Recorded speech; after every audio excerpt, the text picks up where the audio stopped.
Greetings, Corband fans.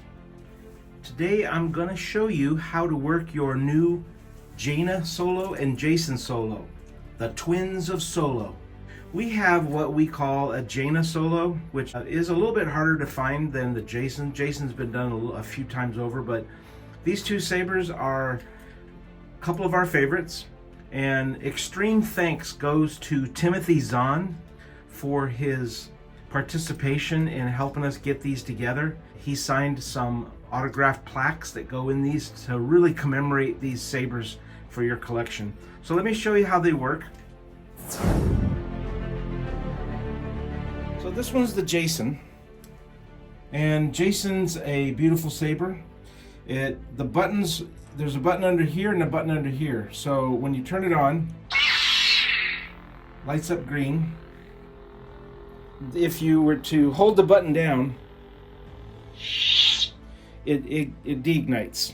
Or another way of turning it off is to light it up and you can twist it and it turns off. If you're pushing this back area, it'll change to the different fonts. So you can have Blue Blade,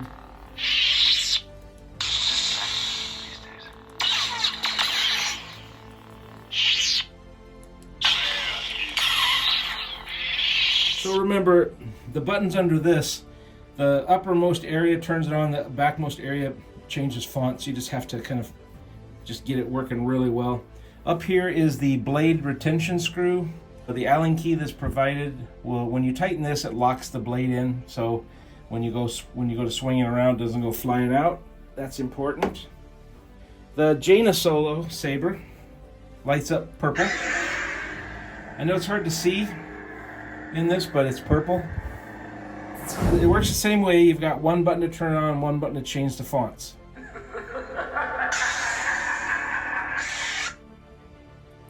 If you will not turn to the dark side, then perhaps she will. And of course, it has a blade retention screw up here. The way you get into these when you first get them is just open up the pommel, and you can pull the chassis out. They're a little snug, but that's okay. So you have a glowing crystal. So when you turn this on, this is the chassis by Lord Raver. What you do is, these are the buttons on the chassis. These have to go under here. So what you do is you line it up so it goes this way. Just push it in straight. It should not move. You can test it if you want. Once you feel like you got it lined up, if you want to make sure to keep the chassis in place, you can hold the button down. Holding it down makes the chassis not move, so while you screw the bottom on. This one works, the Jaina works exactly the same way. Unscrew the bottom.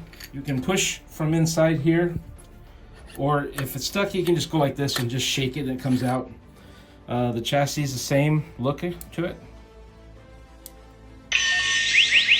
So now you can go ahead and, again, line up these buttons with these buttons, and it just goes, there's a groove right here which goes underneath this. So let me see if I can show you how to put this in. So you put this in like that with the buttons getting ready to be underneath. It just goes all the way up until it's in.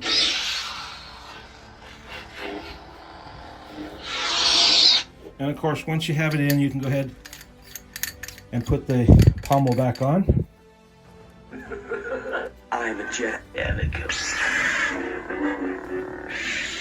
That's pretty much it. You got two blade plugs, you get an Allen key, and you get a signed autograph plaque by our favorite guy, Timothy Zahn, the best author in the world for Star Wars. If you have any questions at all, do let us know. One thing to remember is the batteries come to you not fully charged. Make sure you charge them overnight before you use them. It's really important to charge the battery overnight for the first time you charge the battery. That's just the way lithium-ion batteries work. Also, on the battery there is a nub on one end of the battery and a flat end on the other side. Inside the chassis, you'll find a nub and a flat end. Make sure that the nub touches the nub.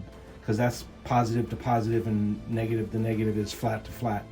Put the battery in backwards, and you could have an issue that you won't enjoy. So we just give you that quick little input. I hope this finds you well.